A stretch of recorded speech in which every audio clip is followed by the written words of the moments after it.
Workplace, et d'Audrey Habitant, qui est responsable du département R&D de la société Colliers. Et donc, pourquoi nous sommes ici et si nombreux tous ensemble connectés ce matin? C'est pour nous questionner ensemble sur l'environnement de travail de demain. Et comme point de départ, nous vous proposons de partir d'une étude que nous avons menée en 2019, que nous avons actualisée en 2020 pour tenir compte des impacts du Covid. Et la question de départ de cette étude, elle est finalement vraiment d'actualité, puisque c'est quels environnements de travail à horizon 2030 dans les métropoles françaises. Donc, les environnements de travail, c'est large. Peut-être que ça concerne aussi tous vos métiers. Nous vous proposons 2 temps. Un temps, tout d'abord, nous allons vous présenter le résultat, les scénarios que nous avons élaborés à l'issue d'une étude prospective. Et puis, un deuxième temps pour interagir, puisqu'il s'agit d'un atelier, pas simplement d'un webinaire ou d'une table ronde, d'interagir sur le contenu des scénarios et aussi l'impact que vous anticipez sur vos métiers et sur les espaces de travail, les environnements de travail au sens large qui vous entourent. Alors, 2 petits points logistiques. Si vous avez des questions, n'hésitez pas à les placer sur le côté dans le chat.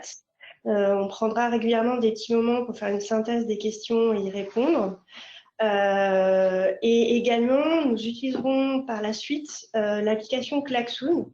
Donc, j'allais dire pour laisser plus de temps pour nous permettre de répondre, de passer plus rapidement à la partie discussion. Je vous invite tout de suite à vous connecter. Donc, il suffit de scanner le QR code que vous avez au bas de la slide qui est projeté, ou alors vous connecter sur l'application Klaxoon. Voilà, ça nous permettra d'aller plus rapidement tout à l'heure.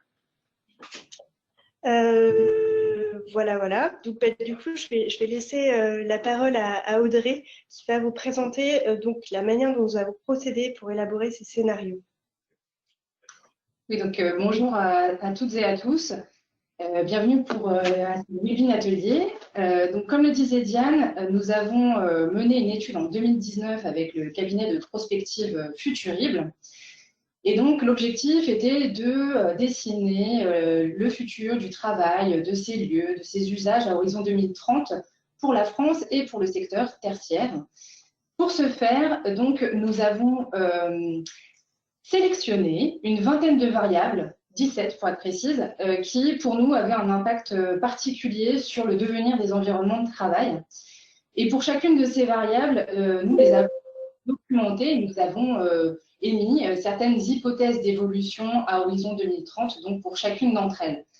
Donc sur la slide que vous voyez sur les 17 variables, pour en citer quelques-unes, c'est par exemple la question de la politique vis-à-vis du changement climatique, quelle implication on va avoir vis-à-vis de cette urgence climatique ou non, et donc l'impact sur les bâtiments et les espaces de travail, la question aussi par exemple de la demande de travail avec l'intelligence artificielle, est-ce que ça va détruire ou non certains emplois, etc. Donc ces scénarios finalement ont été bâtis sur l'ensemble de l'analyse de ces variables. Et donc, nous avons sélectionné, in fine, par la combinaison des hypothèses possibles sur ces variables, 5 scénarios seulement. 5 scénarios, pourquoi? Parce que, en fait, ce sont ceux pour lesquels nous pensons qu'ils reflètent aujourd'hui beaucoup plus les tendances et les signaux plus ou moins faibles qui sont perceptibles d'évolution. Ces scénarios, de fait, ils sont caricaturaux, pardon. C'est bien l'objectif aussi de l'exercice, c'est de dessiner des futurs possibles de façon plus ou moins caricaturale. Mais au-delà de ça, ces scénarios, en fait, ça sert pour nous tous, à titre individuel ou collectif, d'outils de questionnement finalement, pour s'interroger et savoir où on a envie d'être en 2030, chacun d'entre nous, et pour nos organisations. Et donc, c'est d'où le fait d'en avoir sélectionné in fine dans cette étude que 5. On aurait pu en faire beaucoup plus. Donc, sur ces scénarios, vous les voyez apparaître. Donc, il y a le premier scénario, place au statu quo. Les trois centraux sont les trois sur lesquels nous allons nous arrêter aujourd'hui. On va vous les décrire un tout petit peu plus en détail, donc je ne les commente pas tout de suite. Et le dernier, qui traite de la dépendance technologique et de l'indépendance professionnelle. On ne va pas non plus en parler aujourd'hui. Alors pourquoi on ne va pas parler ni du premier scénario ni du cinquième? Parce qu'aujourd'hui, avec la crise qui nous traverse, on a pas mal de questions sur ces scénarios encore à creuser, notamment parce que place au statu quo. Le statu quo, on pense qu'il n'y en a plus nécessairement. C'était un scénario en fait d'évolution, de rupture lente. Aujourd'hui, ça va beaucoup plus vite, peut-être. Donc, pour l'instant, on ne s'y arrête pas. Et le cinquième qui traite de l'indépendance professionnelle, tout simplement parce que la question, justement, du statut d'indépendant et ce type pose question aujourd'hui, puisqu'ils ont été assez malmenés par la crise qui nous traverse encore une fois. Donc, on va s'arrêter sur les trois centraux. Et donc, comme le disait Diane, l'exercice qu'on a fait aujourd'hui pour réactualiser nos scénarios, ça a été de regarder plus précisément 5 facteurs qui, pour nous, allaient influencer finalement la façon dont nous avions traité ces premiers scénarios. La question, en fait, première, nécessairement, ça vous vous en doutez, c'est la question du télétravail. Donc, on a aujourd'hui des enquêtes nombreuses qui disent que 80% des salariés veulent continuer de télétravailler. Le deuxième facteur qui, pour nous, était intéressant à regarder au vu de la crise sanitaire, c'est la question des technologies, l'usage des plateformes. Ah, Marine. Ensuite, nous avons également la question des tiers-lieux. Alors, 50% déclarent souhaiter des lieux alternatifs pour travailler. La question des tiers-lieux et des coworking en particulier pose question, et donc on s'est un peu arrêté aussi sur ce sujet. Quatrième facteur qui pour nous était intéressant, c'est la question du secteur public, avec aujourd'hui 80% des agents qui ont télétravaillé durant le premier confinement. Dans le secteur public, ça se transforme aussi et ça peut avoir un impact sur le secteur privé notamment. Et enfin, cinquième facteur, la question de l'emploi. Comme je le disais, la moitié des indépendants ont vu une dégradation importante de leur situation financière et ça concerne aussi un quart des salariés en général. Donc, c'était une question que nous avions voulu traiter pour revoir encore une fois ces scénarios. Alors, pour commencer et rentrer dans le vif du sujet, je laisse la parole à Diane qui va nous présenter le premier scénario autour des vertus de la transition énergétique. Juste petit point logistique avant de présenter le scénario. En fait, il y a beaucoup de petites images en haut de l'écran qui représentent l'ensemble des personnes connectées, donc nous sommes nombreux. Si vous souhaitez avoir la présentation au plus grand écran, vous cliquez sur afficher tout le monde qui est en tout haut de l'écran et vous sélectionnez peut-être uniquement les intervenants, ce qui permettra d'avoir la projection un peu plus de manière plus large, on va dire. Voilà, donc deuxième scénario, effectivement, donc le point de départ du deuxième scénario, c'est une prise de conscience majeure, globale, impérative de l'urgence climatique. Et en fait, face à l'urgence climatique, tous les acteurs décident de se liguer parce que c'est ça qui fera qu'on répond vraiment à l'urgence. Les premiers qui s'y collent, si je peux m'exprimer ainsi, sont les autorités publiques qui émettent des réglementations très contraignantes qui vont bien au-delà de la RE 2020 et qui s'appliquent tout autant aux bâtiments neufs qu'aux bâtiments existants. Donc, c'est l'ensemble du parc qui est concerné. Et en fait, je dois dire que ce point, nous l'avons particulièrement accentué et nous avons été encouragés à le faire lorsque nous avons vu que le plan de relance 2020 faisait de la crise une opportunité de transformation écologique. Donc, les autorités s'engagent résolument dans cette direction. Donc, tout le monde s'y colle, les autorités, mais aussi les entreprises. Et les entreprises, elles s'y mettent en agissant sur la localisation et en choisissant des solutions, des lieux qui permettent à leurs salariés d'avoir moins de transport pour réduire tout ce qui est consommation de carbone liée au transport. Donc, de fait, les lieux privilégiés, c'est le Grand Paris, donc le périurbain autour de Paris, le périurbain ailleurs, mais essentiellement autour du Grand Paris parce qu'on est toujours sur une centralité parisienne. Les entreprises Donc elle s'y colle, mais aussi les salariés. Et ils s'inscrivent dans cette vague en privilégiant eux aussi des habitats peu consommateurs d'énergie, voire même en privilégiant le co-living, aussi parce qu'il y a beaucoup de services assortis à ces lieux. Et les salariés font confiance dans leur entreprise parce qu'en fait, l'enjeu, il est tellement majeur avec la crise sanitaire et la crise climatique, climatique en l'occurrence, c'est moi qui ai la crise sanitaire là, que tout le monde, qu'il faut mettre en place une véritable démocratie d'entreprise pour que tout ça fonctionne et pour que les contraintes liées à la lutte contre, en tout cas à l'urgence climatique, soient acceptées par tous. Donc, au sein de l'entreprise, cette confiance, elle se traduit aussi par le CDI qui devient vraiment une règle et par le fait aussi que les organisations sont résolument apprenantes. On est dans un contexte, le climat en premier, certes, mais l'humain en premier aussi, en même temps. Et du coup, en fait, si on a l'humain, on a aussi la communauté qui est très forte et donc le télétravail, finalement, reste contenu pour justement privilégier les relations humaines et les relations entre les personnes.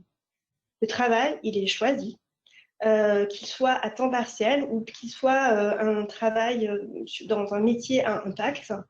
Et de fait, ce sujet-là de travail choisi, métier à impact, c'est quelque chose sur lequel nous avons insisté dans le cadre de la mise à jour, parce que c'est une tendance qu'on voit vraiment assez majeure dans cette période post-Covid.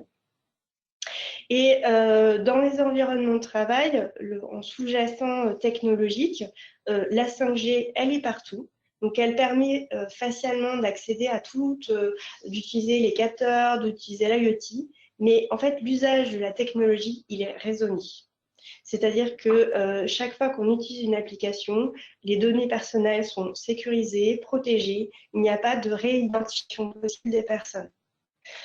Dans la mise à jour, nous avons insisté sur le fait qu'on utilisait ces technologies pour contenir, participer à la lutte contre les risques sanitaires et climatiques, mais toujours dans le respect des données personnelles.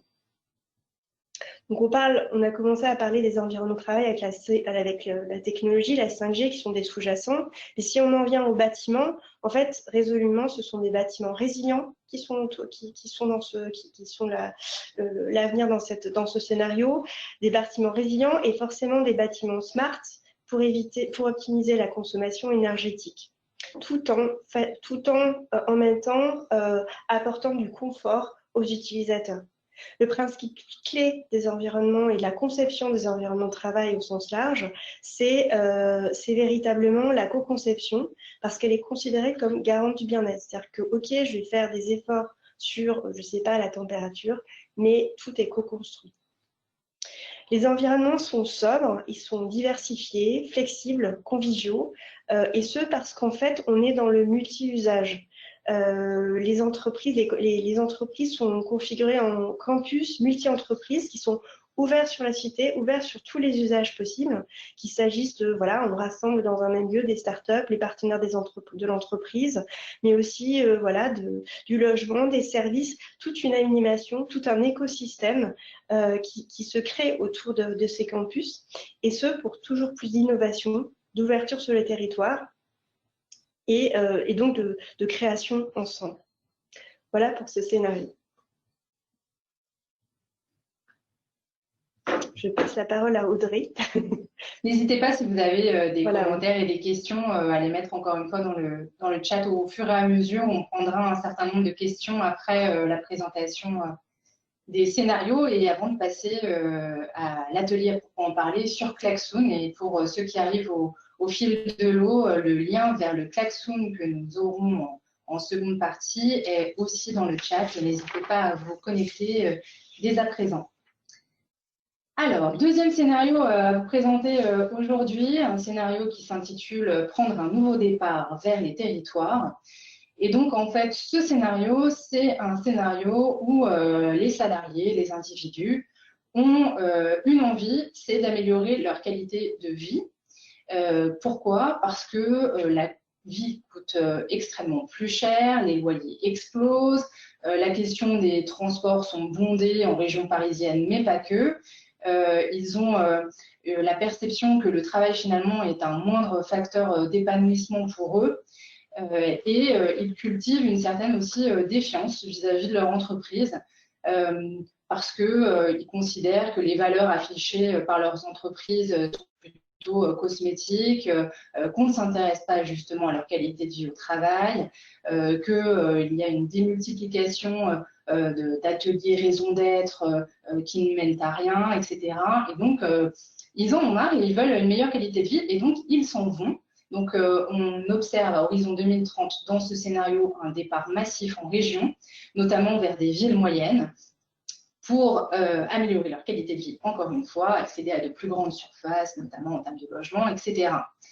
Sur la question du travail, ils s'en vont, mais est-ce qu'ils quittent leur entreprise ou non pour autant? C'est là la grande question. Initialement, dans nos scénarios, nous pensions qu'ils allaient privilégier de quitter leur entreprise et de développer de nouvelles activités, de se reconvertir, d'être des slasheurs, pourquoi pas, donc des personnes avec une pluriactivité. On pensait aussi beaucoup d'augmentation de personnes à temps partiel, etc.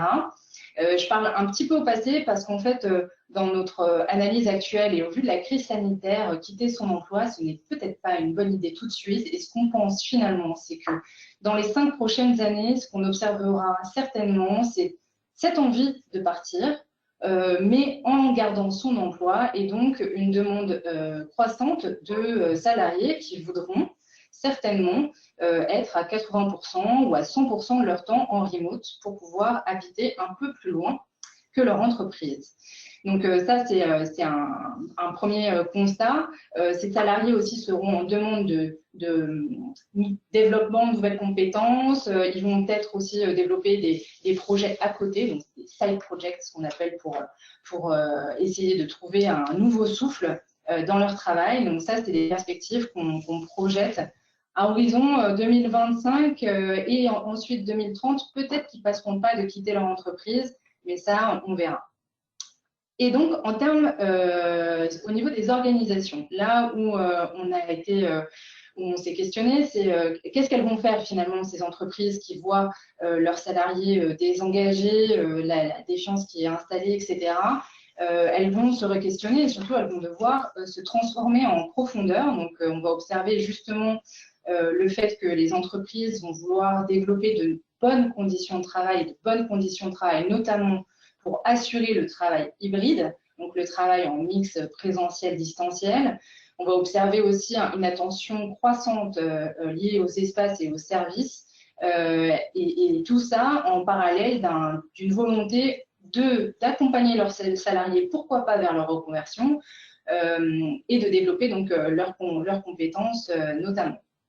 Donc ça, en termes d'organisation, c'est les première façon de reconquérir finalement leurs salariés qui s'en vont. La deuxième chose, c'est qu'à terme, en 2030, on pense qu'un certain nombre d'entreprises vont quitter leur grand siège parisien au profit d'antennes beaucoup plus locales, donc des mini-sièges au plus près des talents qu'ils convoiteront certainement.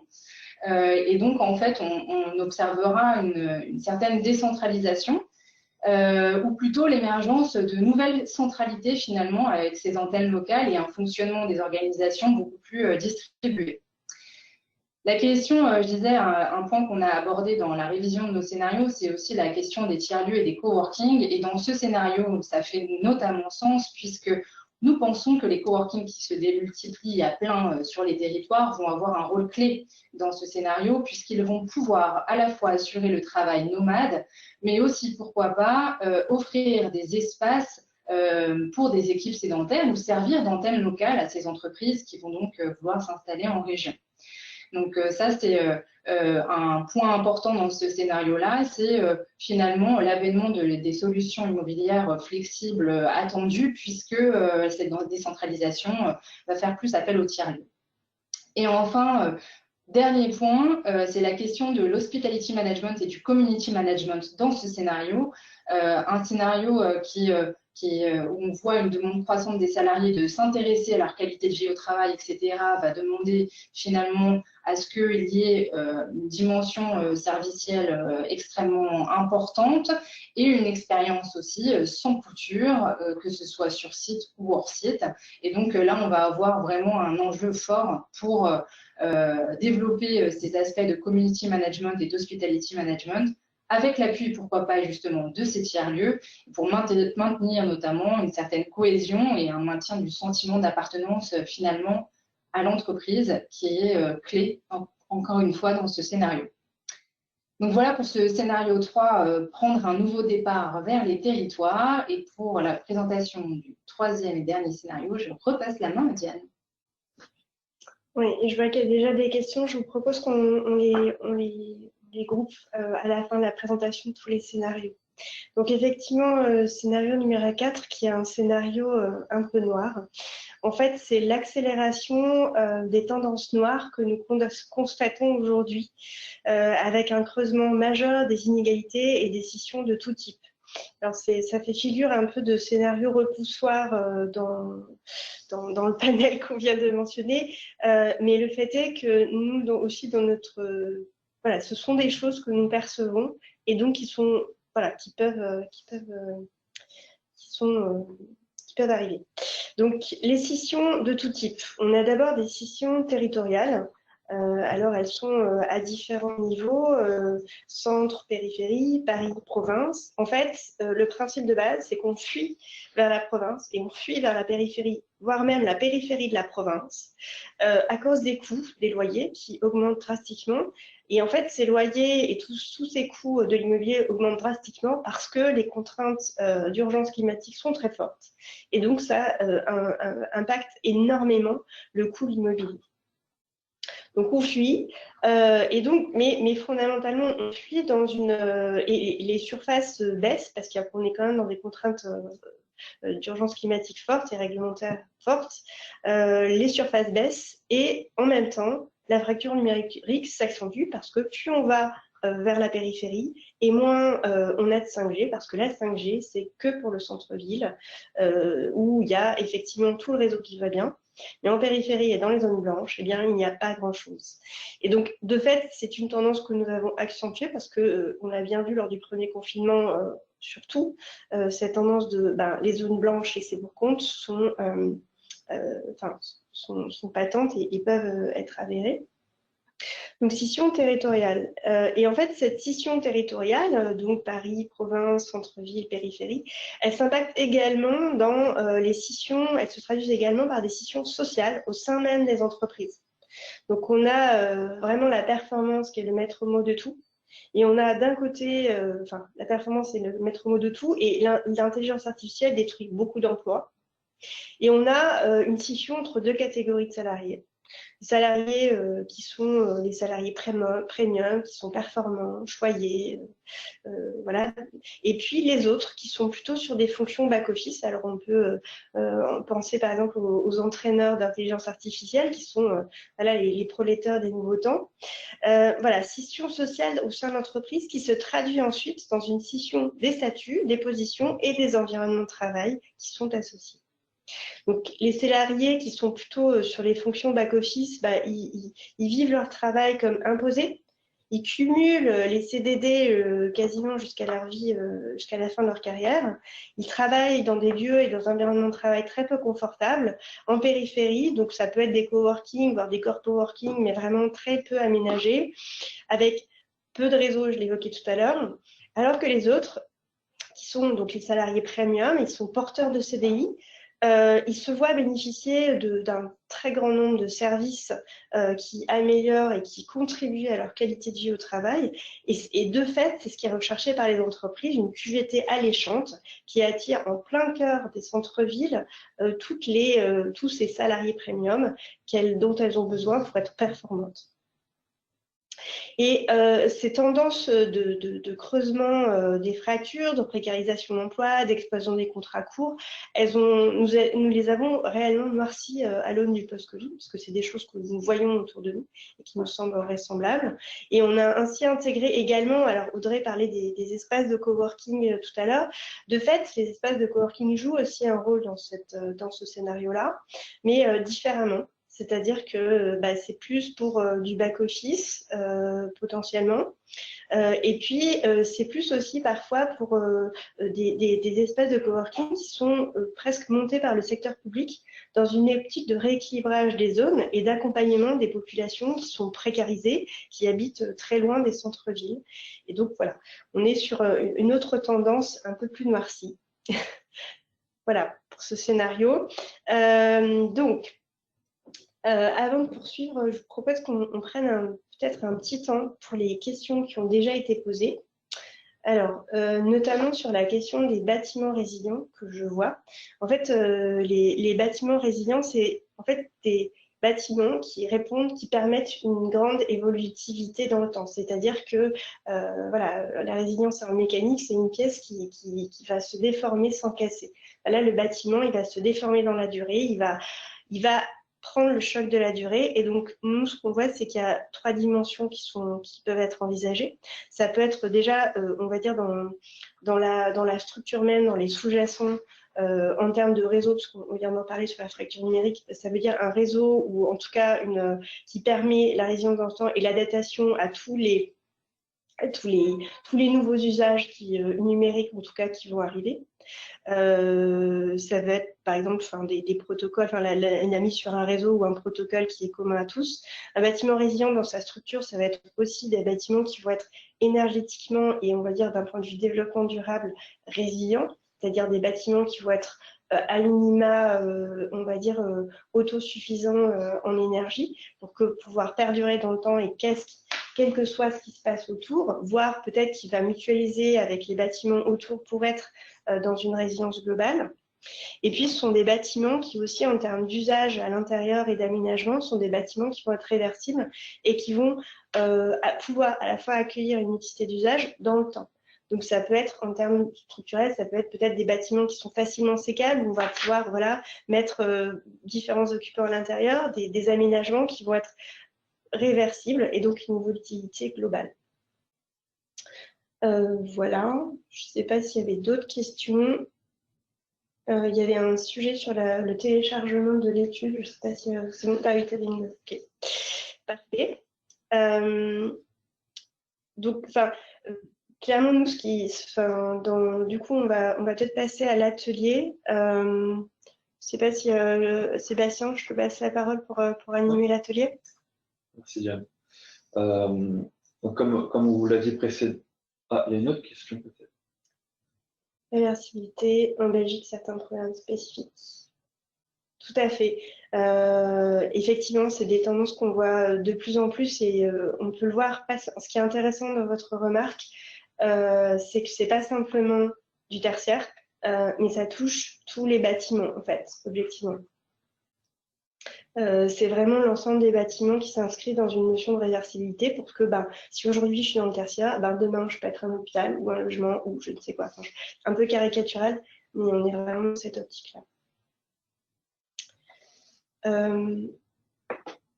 Pardon, excuse-moi, Sébastien, non, je te laisse la main. C'est très utile, hein. N'hésitez pas si vous avez d'autres questions. Donc, comme on vous l'a dit précédemment, on va passer à un atelier collaboratif, donc c'est à vous de jouer. Je vous invite à vous connecter à Klaxoon si ce n'est pas déjà fait. Je vous remets, je vous ai remis le lien d'accès à Klaxoon directement dans le chat, comme ça vous pourrez directement cliquer sur ce lien. Donc on va vous poser 2 questions. La première étant de savoir quel scénario est le plus probable selon vous, parmi les 3 scénarios que vous ont présentés Diane et Audrey. Et la seconde question qu'on vous posera, c'est quel est le plus probable? Non, pardon, quel est le scénario le plus désirable et quel est le scénario le plus probable? Donc, Je vous invite à vous connecter et c'est parti.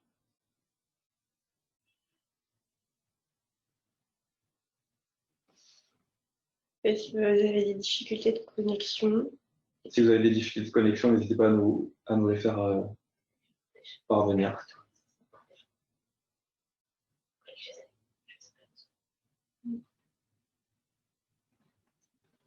Alors, je vois déjà des réponses qui arrivent. On va peut-être laisser peut-être 2 minutes pour.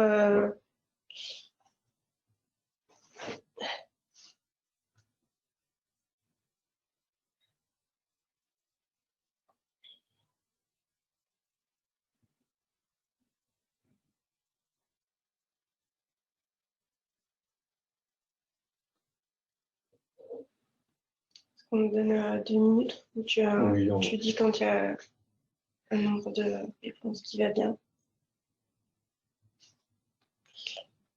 Je sais pas combien on est 52, donc on compte sur votre représentativité. N'hésitez pas à dire si vous avez des problèmes pour vous connecter.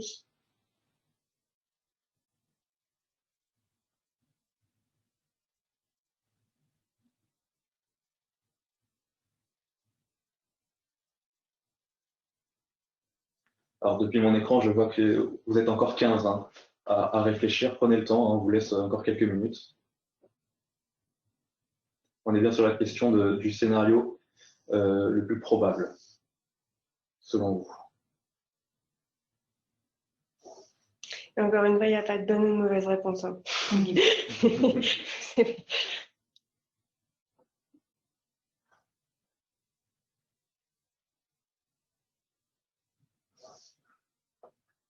On est juste ou pas?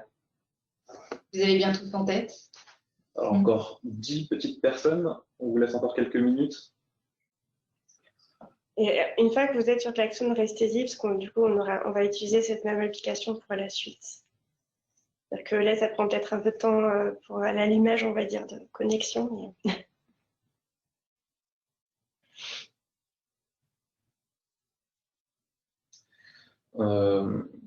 Vous êtes encore une petite dizaine. Lorsque vous avez fait votre classement, n'oubliez pas de valider vos choix pour envoyer les réponses. Okay. Du coup, je pense que, alors, je vois qu'il y a une personne qui nous quitte. Je pense qu'on enverra les résultats de l'atelier pour que vous puissiez en bénéficier dans tous les cas. Mais... Je vous propose d'aller aux résultats. Ouais, Allez. ok.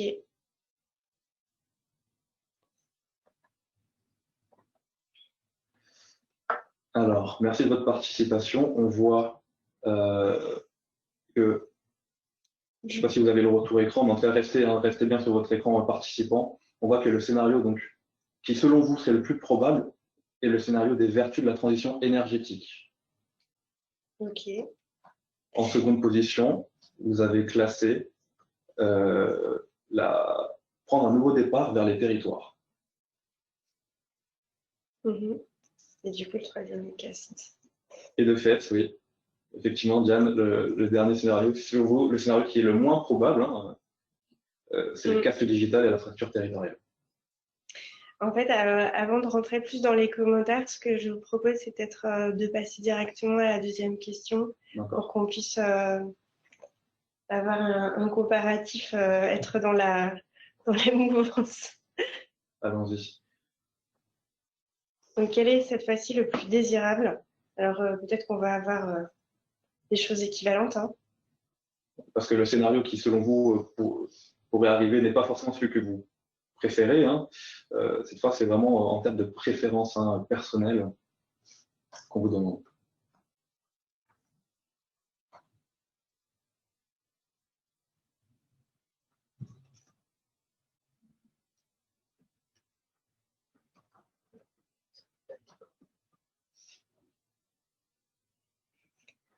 Du coup, on en est à combien? On en est à... Il reste 25 personnes. Juste, vous cliquez rapidement et...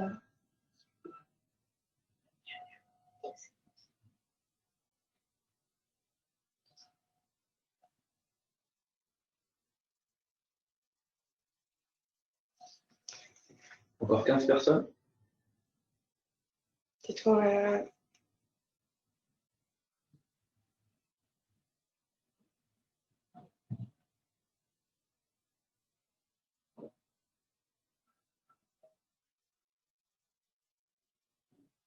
Allez, on vous laisse encore 30 petites secondes.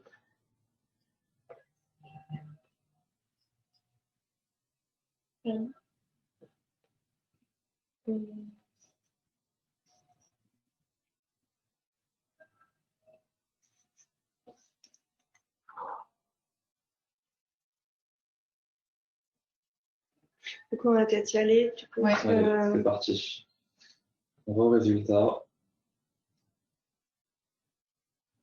Donc, comme vous le voyez, normalement s'afficher à votre écran. Donc, le scénario que vous pensez être, que vous préférez, hein, majoritairement, c'est celui de la transition énergétique. Ouais, peut-être mettre sur. Ouais. Du coup, en fait, on a. Et du coup, tu peux juste. Parce que moi, j'ai pas Le scénario le plus souhaité, hein, par nos participants est celui de la transition énergétique. On est sur. Et on est sur le même classement. On est sur le même classement. C'est positif. Oui, ce qui est très positif. Et en fait, si on se dit les choses, nous avons fait le même exercice en interne chez Colliers. Et objectivement, on tombait sur les mêmes résultats. Et c'est vrai que en fait, notre vie de tous les jours, on va dire, dans notre travail, c'est souvent de réconcilier le souhaitable et le désirable et le probable. Et la vérité, elle est souvent entre les deux. Mais en fait, en privilégiant le scénario sur les vertus de la transition énergétique, on y voit, pour nous en tout cas, on voulait y mettre une dose de réalisme. Petit commentaire sur le troisième qui est sur le scénario des castes digitales. C'est des scénarios qu'on voit quand même prendre et typiquement, chez certains de nos clients, ils nous disent ok, très bien, c'est peut-être pas un scénario qui est très glamour, mais in fine, moi, si j'ai au moins sur mon territoire des activités de back-office, ça me va bien parce que c'est au moins des emplois.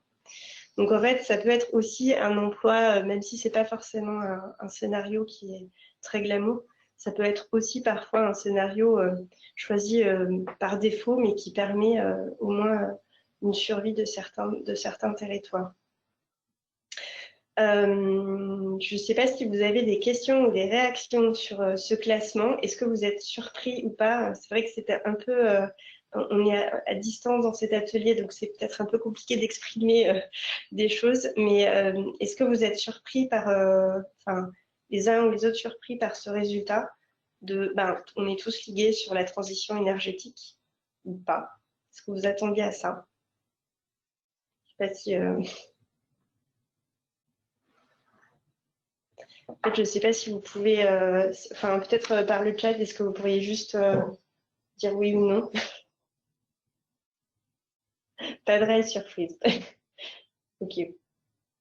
Je remarque que sur les bâtiments résilients, savoir si on n'a pas l'impression que c'est de l'ordre de l'exception pour l'instant. Ouais. Oui. Bon, écoutez, nous, ça nous rassure. Ça nous rassure globalement. Et du coup, peut-être ce que je vous propose, parfait. Donc, si c'est complètement assumé, c'est parfait. En fait, on avait fait cet exercice, je crois, au moment où on a présenté pour la première fois le résultat, donc c'était il y a un peu moins d'un an maintenant. Et en fait, la transition énergétique et tous ces éléments-là, ça n'arrivait pas en premier. Donc, on a une vraie évolution depuis peut-être post-Covid. Peut-être on peut passer à l'atelier sur les impacts. Oui. On va donc passer au dernier atelier.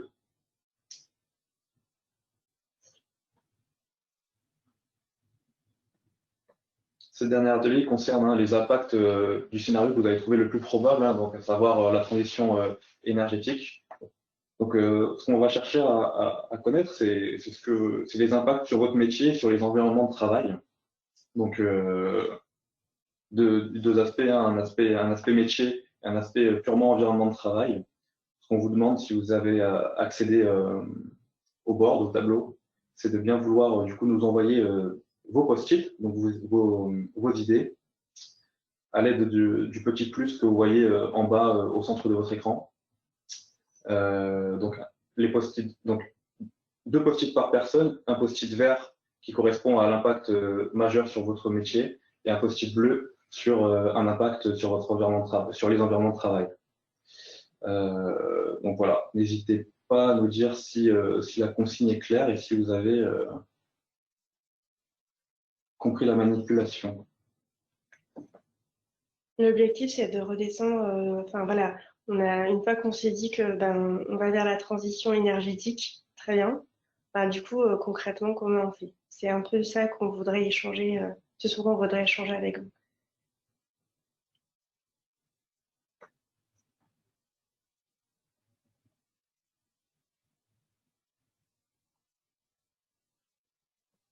Alors voilà, vous avez compris la manipulation, hein, vous pouvez nous envoyer vos post-it et donc les déplacer directement sur le tableau, mais je peux également le faire, hein.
Est-ce qu'on donne une bande de temps? Du coup, peut-être dans 2 minutes, on arrête. Il y a Ouais, qui encore 2 arrive. minutes. Est-ce qu'il y a encore des commentaires?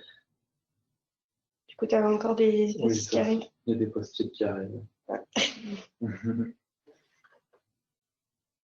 Du coup, c'est vrai, peut-être le temps que tout le monde, sur la question précédente, en fait, on n'a pas de bon ou de mauvais choix dans tous les cas. On est plutôt rassuré par le choix qui vient de ressortir, mais c'est vraiment chaque entreprise qui fait ce choix-là.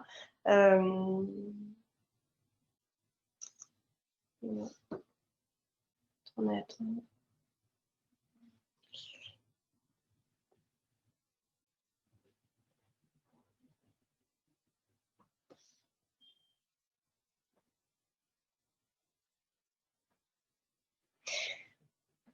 Pardon, mais je vais avoir. Il faudrait que tu dirais parce que je ne vois pas sur l'écran. Il y a beaucoup de catégories Ouais. Ok, bon, on va les prendre peut-être l'une après l'autre. Ouais. Du coup, peut-être qu'on peut commencer. Merci de votre participation. On va passer aux commentaires de nos experts.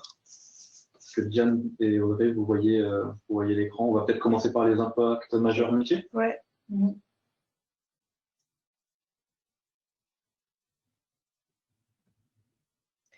Alors, on a des post-it sur l'innovation, l'intelligence artificielle. Ouais.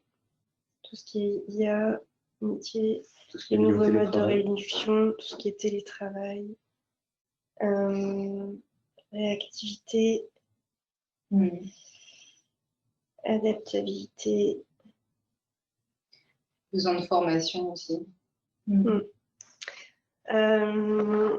Oui, de fait, alors je ne sais pas si on prend thématique par thématique, mais du coup c'est intéressant. Alors on ne sait pas exactement quelles sont la répartition des personnes parmi ceux qui sont présents.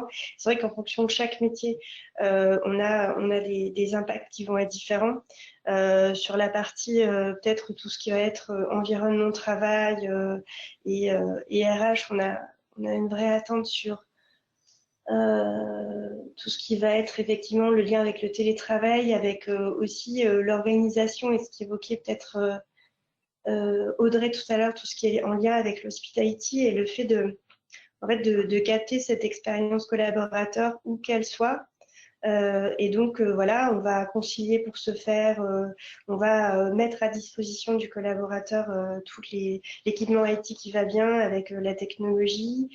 On va aussi faire tout un parcours qui est encore plus adapté à chacun, encore plus personnalisé, ce qui remonte aussi, et ce que nous, on voit aussi dans les tendances, c'est-à-dire une forte une forte composante hospitality et donc des compétences nouvelles qui sont attendues de part et d'autre.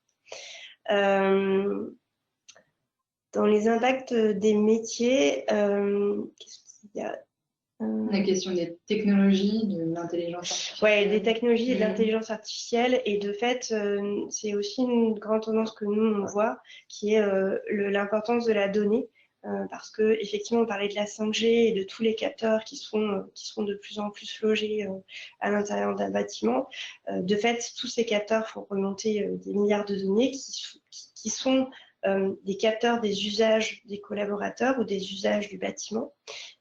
Aussi, on va avoir une adaptation potentiellement de vos métiers et de se dire, je fais quoi de cette donnée, comment je la pilote, comment aussi je conçois initialement les bâtiments en intégrant l'usage de ces données et comment j'adapte au fur et à mesure les services que je mets à disposition, voire l'entretien, la maintenance de mon bâtiment en fonction de l'utilisation de toutes ces données-là qui sont utilisées. Alors, on sait une combinaison entre l'IoT, l'intelligence artificielle et tous ces éléments-là. Avec du coup un besoin de formation pour accompagner ces compétences nouvelles qui seront attendues de la part des directeurs de l'environnement du travail, voire des directeurs, des secrétaires généraux. Une envie de travail, attends, je ne vois pas tout. De travail acteur. Oui, c'est toute cette notion qu'on évoquait de donner du sens. La notion d'innovation, alors je ne sais pas quel est le terme qui est ce qui est sous-entendu exactement derrière, mais de fait, la manière dont on va innover à l'intérieur du bâtiment, innover en termes de services, innover en termes de résilience aussi, innover en termes d'usage, innover avec en termes d'écosystème et comment on s'ouvre, c'est un sujet aussi également.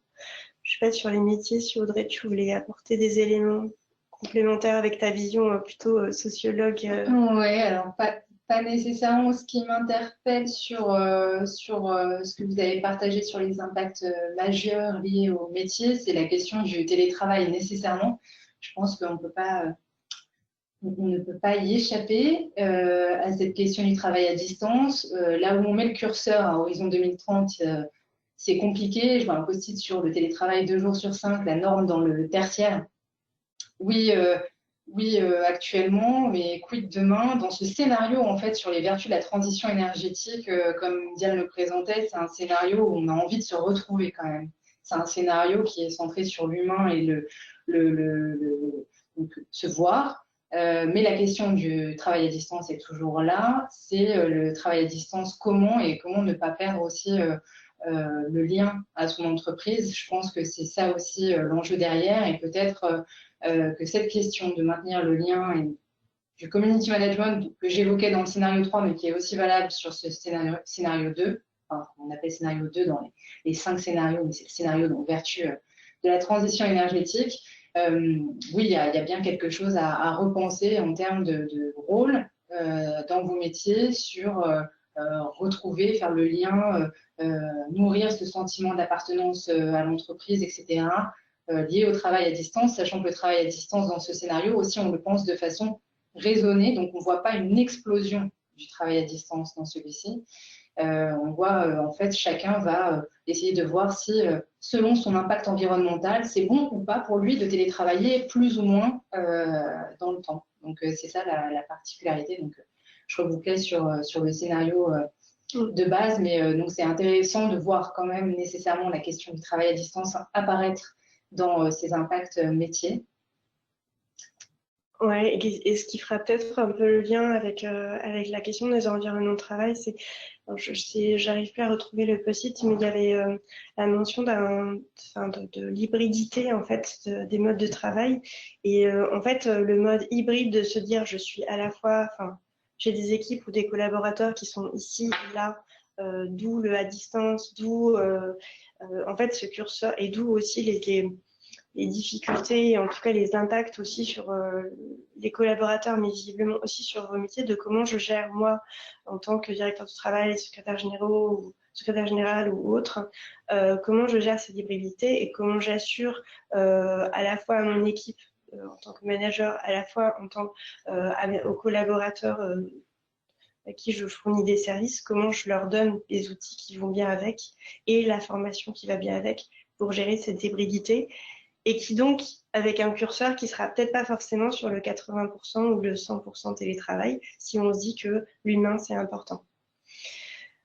Et donc, ça fait aussi un peu le lien avec les environnements de travail, parce que c'est l'environnement hybride pour s'adapter à plusieurs types de besoins simultanément. Donc, effectivement, ça lie bien de se dire, voilà, on est sur des environnements hybrides qui sont à la fois avec du mobilier, de l'aménagement hybride qui peuvent servir différents usages. On parlait de la résilience tout à l'heure, là on est sur vraiment l'évolutivité des aménagements et ce caractère hybride qui va qui intègre beaucoup la composante sociabilisation.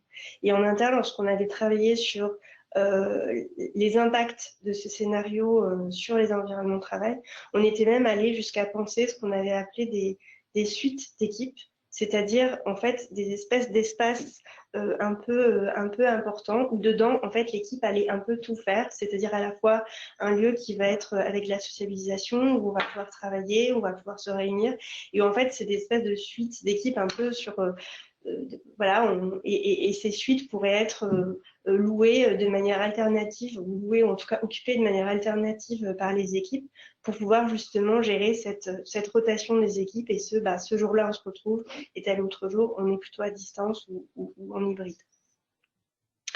Je sais, du coup, dans les autres points qui étaient ressortis, donc environnement du site, donc l'importance, on est vraiment sur tout ce qui est tu peux aller plutôt sur le côté, ouais, s'il te plaît, sinon je ne vois pas.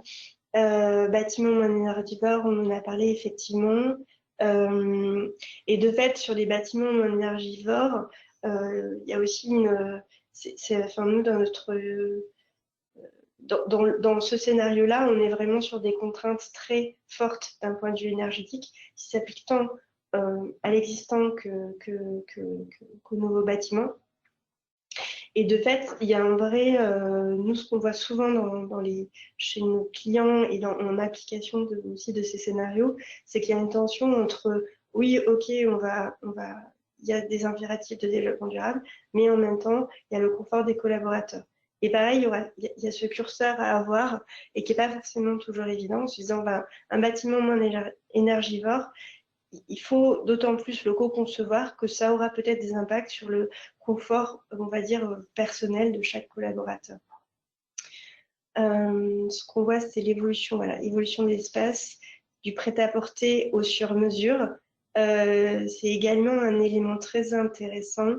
Ce qu'on avait dans notre travail dans la poursuite de ce travail qu'on avait fait aussi en interne et dans le cadre de nos études, ce qu'on voyait et ce qu'on voit aussi autour de nous, c'est beaucoup en fait, de personnalisation et de flexibilité des espaces et des environnements. Et on le personnalise, et ça va même parfois jusqu'à se dire, je vais personnaliser aussi l'espace de coworking où je vais implanter mon équipe ou l'espace de coworking. C'est une personnalisation, c'est un mix entre personnalisation et hybridité ou évolutivité. Mais la caractérisation, le fait de personnaliser l'espace et surtout personnaliser les services dans la logique de l'hospitality management est quelque chose que l'on retrouve très souvent aujourd'hui et de plus en plus, et qui est au cœur du scénario 2. Augmentation des services à la personne, ce qu'on vient d'évoquer effectivement. Et la question en fait sur ces services à la personne, nous ce qu'on voit aussi poindre comme tendance qui confirme ce scénario, c'est qu'aujourd'hui, notamment par exemple tous les FME sont en train de réfléchir avec des grands comptes sur c'est quoi, comment je fournis le même niveau de service partout, sur site, dans l'espace de coworking, mais aussi au domicile de mon collaborateur, et où est-ce que je place le curseur des services et jusqu'où je vais. Donc c'est effectivement dans les nouveaux environnements de travail un élément important qui n'est pas juste je mets à disposition l'espace, mais il y a aussi les services qui vont avec. Je vois qu'il y a quelques questions. Ouais, j'aimerais bien réagir sur la remarque sur la réglementation du 19 degrés. Oui. En fait, donc, ce scénario, c'est un scénario comme les autres qui est caricatural.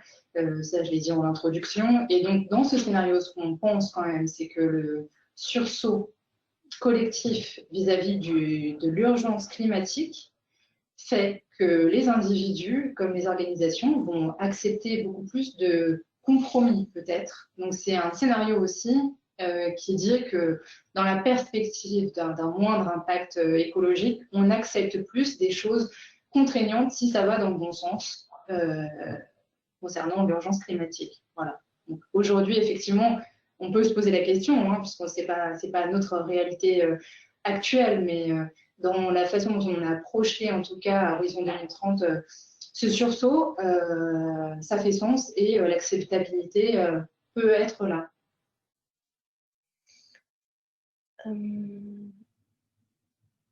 Alors, il y a aussi le point qui est évoqué sur le plus de multidisciplinarité, et c'est effectivement un sujet sur lequel nous avons aussi beaucoup travaillé, c'est-à-dire que de se dire, lorsqu'on aménage les environnements, on est par usage ou par fonction. Mais il y a aussi une tension de se dire, en fait, je vais retrouver mon équipe versus je vais me mélanger avec d'autres équipes. Et en fait, moins on est tous ensemble sur site, tout le monde à un instant T, et plus la multidisciplinarité est aussi un sujet qu'il faut aborder. C'est-à-dire que c'est pas simplement je retrouve mon équipe, mais aussi je trouve des lieux ou en tout cas des occasions. Je crée des rites. On est vraiment dans l'ordre du fonctionnement différent. Je crée des rites qui permettent non seulement de me socialiser avec mon équipe, mais aussi de continuer à innover en mode multidisciplinaire. Et d'où, en fait, le sujet du campus, c'est-à-dire qu'effectivement, dans ce campus qu'on évoquait tout à l'heure, c'est en fait un campus qui est ouvert sur la ville, sur la cité, où il n'y a pas simplement les partenaires de l'entreprise stricto sensu, mais où on est, comment dirais-je, on est aussi ouvert sur d'autres usages, des logements, des services, pour justement prévoir cette multidisciplinarité. Et oui, en ce qui concerne les températures, alors effectivement, on est sur une baisse des températures, mais ce qui provoque aussi parfois et souvent en fait, la température perçue, c'est en fait quelque part la température et les 19 degrés, ils sont perçus sur tel ou tel capteur. Et là, en fait, dans le scénario 2, on est aussi dans un scénario où l'intelligence artificielle, enfin, les technologies sont vraiment utilisées à plein, même si elles sont maîtrisées. Et quelque part, on est dans un monde où ces capteurs qui sont disposés permettent justement d'harmoniser la température. Parce que ce qui fait froid à un endroit donné, c'est parce que bah, voilà, il fait 20 degrés, enfin peut-être 19 degrés à l'endroit du capteur et puis un peu plus loin, un peu moins. Donc du coup, on est aussi dans un monde où cette problématique technologique d'harmonisation de la température est aussi intégrée. Et c'est un point important.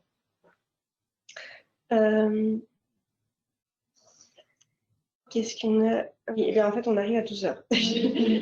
On va devoir conclure. Du coup, je sais pas s'il y a des questions, les températures feraient beaucoup les esprits, mais je ne peux que comprendre. C'est un grand sujet de fait. Donc, du coup, on a brassé beaucoup de problématiques.